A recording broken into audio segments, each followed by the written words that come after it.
Merci beaucoup pour la question. Je suis le docteur Amos Kousman, gynécologue obstétricien aux cliniques universitaires de Kinshasa. Donc c'est là où je preste. Moi, j'ai suivi la formation clinique de l'infertilité, oui. Essentiellement, bon, c'était un cours très intéressant d'abord. Par là, je commençais d'abord par dire merci à Merck qui nous a donné cette opportunité d'être retenu pour cette formation. C'était la première vague ici. En ce qui concerne le cours, c'était très intéressant en Inde parce que là, on abordait plus la partie clinique. Je crois que peut-être il y aura d'autres questions que vous allez poser par rapport au contenu. Je crois que oui. Oui. En ce qui concerne l'expertise du corps professoral de là, là, il n'y a pas de débat là-dessus parce que c'était des personnes qui étaient compétentes, qui sont tout le temps dans la matière, oui, parce que pour dire, c'était d'ailleurs, on suivait les cours même à la clinique, donc c'est une clinique, Milan Clinique, donc c'était des personnes qui sont vraiment attitrées pour ce domaine de prise en charge de la fertilité. Bon, bien que tout au début, un peu la langue, parce que nous, on parle anglais, mais c'était pas très high, mais ça nous a permis quand même de comprendre. On comprenait ce qu'ils disaient et puis c'était très bien, oui. Merci pour la question. Pour les cours et ainsi que le progrès que nous avons réalisé après ces cours, bon, de ce côté-là, il y a un petit bémol parce que nous sommes à l'institution de l'État, aux cliniques universitaires de Kinshasa, et c'est de là que nous avons trouvé l'opportunité de Merck parce que c'est venu à travers le département de gynéco-obstétrique.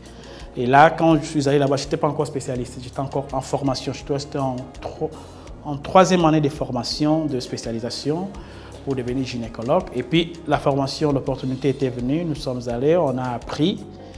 Mais quand on est rentré pour maintenant installer les laboratoires, installer tout le matériel de prise en charge, mais du moins, il y a eu quand même on a essayé d'acquérir aux cliniques universitaires quelques matériels, mais ce n'est pas encore complet pour qu'on puisse démarrer vraiment à 100% de ce qu'on a appris. Oui, c'est là, c'est les petits soucis qui persistent jusqu'à aujourd'hui. C'est un peu ça.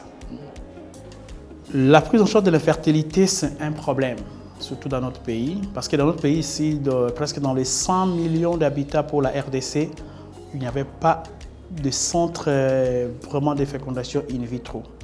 Pour nous, quand on a pris cette opportunité, c'était pour nous vraiment un aubaine pour ça, parce que ça c'est venu après nommer pour nous aider à prendre en charge nos patientes.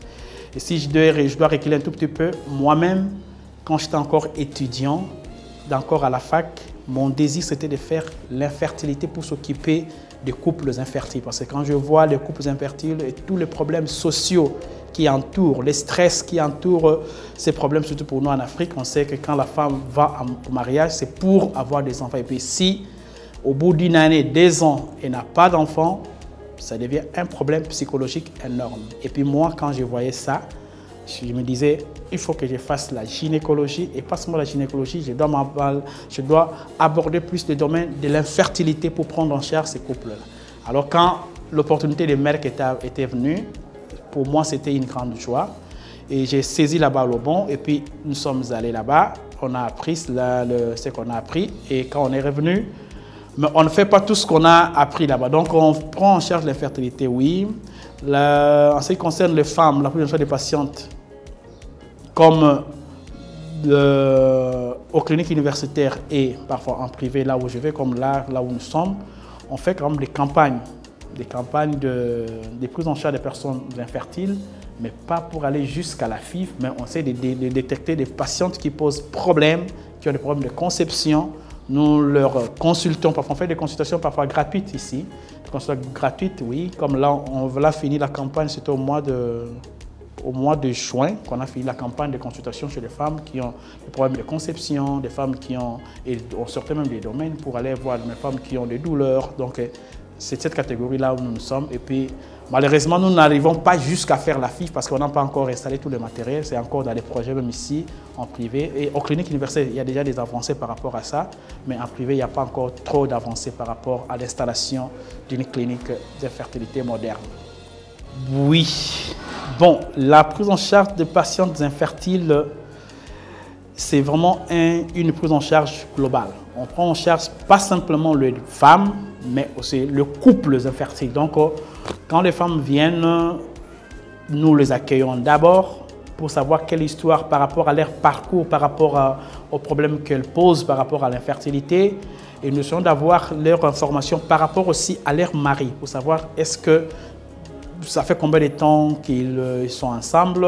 On va voir l'âge de la patiente, l'âge de son mari, pour voir est-ce qu'il n'y a pas un souci par rapport aux âges. Et puis on va voir la durée de l'infertilité et pour voir leur histoire, surtout les femmes qui ont des antécédents de chirurgie, parce qu'on sait que la chirurgie a aussi des conséquences sur la fertilité des femmes.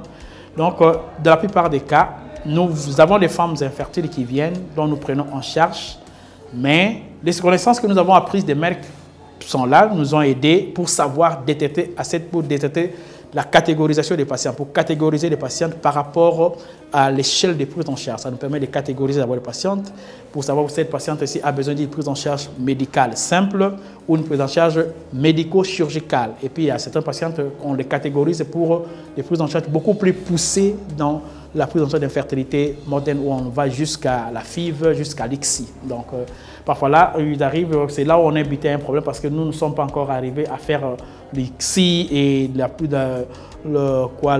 fécondation in vitro conventionnelle. Donc c'est là un peu la difficulté. Nous nous limitons seulement du côté médical dans l'induction, l'ovulation, mais pas arriver jusqu'à la FIV. Oui, là c'est... Premièrement, d'abord, moi, je suis aux cliniques universitaires. Les cliniques universitaires, c'est une école de formation. Donc là, nous recevons pas simplement des collègues médecins qui sont des généralistes qui viennent en formation pour devenir des spécialistes comme nous, mais aussi des étudiants, des finalistes en médecine de la faculté de médecine de l'Université de Kinshasa qui passent leur stage. Et nous, quand nous les recevons, parce que quand ils viennent au service des gynécos, nous leur parlons de l'infertilité et de la prise en charge moderne de la fertilité. Bon, souvent, on se limite parfois en théorie, mais on sait qu'on doit passer d'un moment à la pratique, mais ce n'est pas encore arrivé au moment où nous pouvons leur parler par rapport à la pratique, mais nous leur parlons par rapport à notre propre expérience. Et des femmes que nous avons eu à suivre et des femmes qui ont eu la chance d'obtenir des grossesses par rapport à notre formation que nous avons apprise, pas arriver à l'ICSI, mais les aider par rapport à l'induction de l'ovulation jusqu'à ce qu'améliorer la qualité de l'ovulation, améliorer la qualité de sperme sur leur mari. Et puis, certaines femmes ont eu à obtenir leur grossesse comme ça. J'en ai, je crois que oui, quelques femmes qui ont eu des grossesses.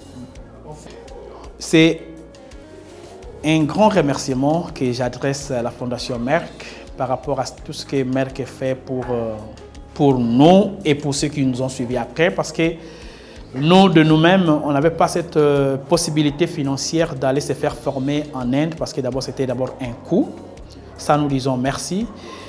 Mais autre chose par rapport à l'installation, parce que nous, Merck a déboursé beaucoup d'argent. Et nous aussi, il faut que nous puissions faire travailler. C'est comme on dit qu'il y avait quelqu'un qui avait donné des deniers à ses serviteurs. Il faut qu'on puisse fructifier ce que nous avons appris. Parce que si nous gardons toujours en main ce que nous avons appris, donc ça ne fait pas profiter à la population. Donc c'est là où nous avons un peu de difficultés pour faire valoir ce que nous avons appris. Des projets sont là pour qu'on puisse installer des cliniques d'infertilité. Je crois même ici, c'est dans les projets qu'on va installer les services d'infertilité là-bas. Même aux cliniques universitaires là où on a commencé, donc ça évolue avec le professeur Mboloko et les autres amis avec qui nous avons participé à cette formation à Merck. Mais c'est encore, si je peux être vrai, c'est encore à l'état embryonnaire, c'est encore au début. Donc nous essayons de faire des efforts. Je crois que le financement fait défaut pour qu'on puisse installer vraiment une clinique, un service moderne de prise en charge de fertilité avec ICSI, avec fécondation in vitro conventionnelle pour arriver à soulager les patients. Donc c'est vraiment ça la difficulté. Mais du côté Merck, nous sommes reconnaissants à ce que Merck a fait pour nous.